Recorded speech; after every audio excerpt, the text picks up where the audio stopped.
Man, this Will Smith and Chris Rock thing had my mind just whirling. Because, back in the day, I worked at K104.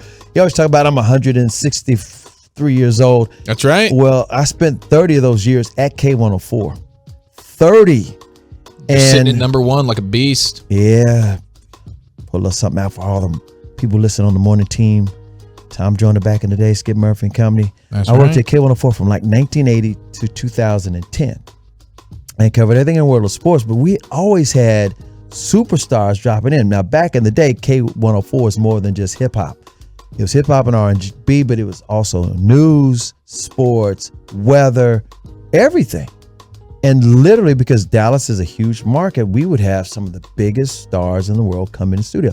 Will Smith actually filled in for Tom Joyner. I did a morning show with Will Smith. Will Smith and the Fresh Prince would come up there all the time anyway. This is when he was at the height of his Fresh Prince powers? This is, when he first started out, just Fresh Prince and DJ Jazzy Jeff, when he was winning Grammy Awards and rapping. See, a lot of people, I've always learned this. I kind of take it for granted. Some people didn't know, like, Will Smith was a rapper first. They didn't know he won a Grammy. They just thought he's an actor or he's just a TV star. This is before all of that, and then he'd come back over the years, and like when he's a movie star, we'd have movie premieres. Watching is a sport. He'd have a movie screening down here. I'd see him then. I'd see him at the NBA All-Star Game. I always chop it up with him. What's up, man? Because he filled in for Tom Joyner. We did a morning show together. And he never slapped you, right? Not that I remember. Okay. And DJ Jazzy Jeff, they are still friends to this day. He would do stuff like NBA All-Star Weekend when the Mavericks hosted, the All-Star Game was here in Dallas. He did a whole set, and I emceed the Celebrity All-Star. You know that BS game they have on Fridays? Oh, yeah. I emceed that down here, and DJ Jazzy Jeff was the DJ for it. Oh, okay, cool. So, I mean, them guys, like, just last week, you've heard of New Edition, right? Of course. New Edition, Bobby Brown, and all those guys. And Charlie Wilson from the Gap Band and Jodeci, they were all in concert in Fort Worth last week. All those guys would come to K104 on the regular. I've been knowing those guys for years. Bobby Brown also hosted the show on the morning. I mean, instead of like whenever somebody's out now, like you guys would fill in for, pop in on the Nosebleeds, pop in to be a takeover for Sean and RJ or something. Mm-hmm. K104 would have like a superstar come in. Bobby Brown would be the fill-in DJ. That is badass. Yeah, dude. So Will Smith did that. Were they teasing and that kind of stuff? Like were they like the one on the show, like bringing it in and sending it to break kind of deals? That's incredible. And we had a morning team, so it wasn't them by themselves. It was us. We had a crew. And so we would always stay in our lane. I'd do the sports, but I always doing the banner and repertoire. So Will was in there, and we had Chris Rock up there too, but not on the same day. I was like, I'll be damned what if they showed up on this. Mm-hmm. But they got along back. Those guys are still friends. Right. As far as we know. They might not be friends today, but before yesterday with friends because they were in the same circles. We knew it's like small world kind of stuff. So it wasn't unusual. And Chris gave me the biggest compliment. I mean, and Chris would even, when he'd do his concerts, he'd play at the Improv or he'd play at the, Dallas Convention Center. He actually played at a bowling alley. And it's not there anymore, but in North Oak Cliff, off of Fort Worth Avenue, there was a bowling alley, and it had a concert venue in there. And I swear to God, Chris Rock did his comedy show in there. And some of the biggest artists, whether it's rock music, country music, hip hop music, R&B, rap, the Bronco Bowl, 877-881-1053. I'm not making this up. The Bronco Bowl was like the Arcadia, or like you just name a venue that's a cool little, can hold, maybe 200 people, 300 people. I mean, it was the Bronco Bowl. That's so cool. Chris, last time I talked to him and spent some time with him was at the Bronco Bowl. But before that, he gave me this big compliment. See, back in the day, in the 80s, back before I was 163 years old. Yeah. Not only did I do the sports and, Channel 8 Sports and Fox Sports Southwest and The Ticket and K104, I would just do music stuff too. And I had a music video show called On the Beam. It was on Channel 8 down here, and it come on late night and on the weekends. And it was also carried nationwide. It was on in Atlanta on CBS. It beat David Letterman in the ratings head to head. That got it on in Chicago, New York City.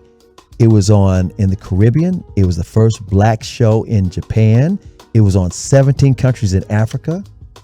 It was called On the Beam, and I did it for 6 years. Yeah.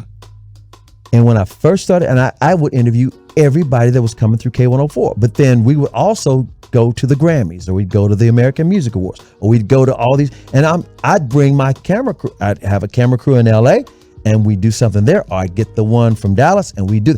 And I edited the show, I produced the show, and I edited it at the Studios of Las Colinas. Studios Las Colinas was trying to get on the map and be a place where like Hollywood people could make movies in Dallas, and they say you could use our studios for this low price because we're trying to let you, and you could use all our bells and whistles. So back in the day, my show was on all over the country, and Chris came in to K104, and when he walked in, I didn't know Chris Rock. None of us knew Chris Rock. We just knew of him. You know, he was famous. He said, "Hey, Chris from On the Beam." I was like, "What?" He said, "Man, I watch you every Saturday after I get off the air on Saturday Night Live." Saturday Night Live, they would do it live. Then after that was I forget the name of the show, was another late night show. And then my show came on at 12:30 in the morning on Saturday nights in New York on NBC. And he said, "I watch you on the regular, dog." And I was like, oh my God. How sick is that? Chris Rock, big compliment. So I'm thinking about all this stuff. My mind's whirling with all that. And it reminded me of the On the Beam stuff. And way back when remember, I've told the CA Stories Confidential about where I ran into Run DMC walking down the street in London. Mm-hmm. And we went to this Chinese restaurant, on top of the Chinese restaurant with this bar called the Wag Club, where we ran into Jim McMahon. Remember me ever telling that story? I do. Okay, so on my TV show On the Beam, a few months later, I had DMC from Run DMC, Daryl McDaniel. I had him on the show, and we talked about that moment. On the Beam. Wait a minute, Larry, just re-cue it because it's not coming. Chris Arnold with DMC of Run DMC. How you doing, buddy? I'm all right, and you? Oh, pretty good. Now, let's see. Last time I saw you was in London. At the Wag Club. That's right. Last summer, me and some of the Cowboys met you in the streets with Jay. We went over to the Wag Club where we ran into Jim McMahon from the Chicago Bears doing what he always do, drinking beers. That's right. That was a fun time. It was cool. Speaking of I fun, drank a beer with him, as a matter of fact. That's right. Got to throw down with Jim McMahon. That's me in 1987 with DMC. And then way back in the day, a lot of people don't think of Ice-T as a rapper, but he was a rapper. And he was always messing with the police. Now he plays a police officer on TV, right? Yeah, Law and Order. Back in the day, LL Cool J was a rapper. A lot of people just think of him as a detective on TV. When he first got into rapping, when he's about 20 years old, he came to Dallas and I interviewed him. Do you know what LL Cool J stands for? Ladies love Cool J. Not Jay, James. His name is James Smith. I asked him about that nickname, and listen to this. Let's talk about you a little bit. They tell me that LL stands for Ladies Love Cool James. How'd you come up with that? Well, LL really stands for Ladies Love Legend and Leather, long and lean, love up ladies, last to red hot lovers, looking for a little, looking, learning the one you're liking.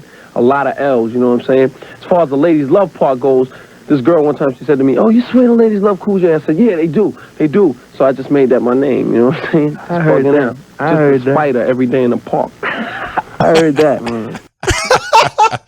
That's young That LL. is strong as hell. And when Will Smith smacked Chris Rock, my mind started whirling to back in the day. So there's your CA Stories Confidential about On the Beam. And that's awesome, man. I like that right there. Some throwbacks. young CA. Young CA on the television, nationwide, worldwide. Back then, they called me the Dom Dada Papa Collar, drop a rock.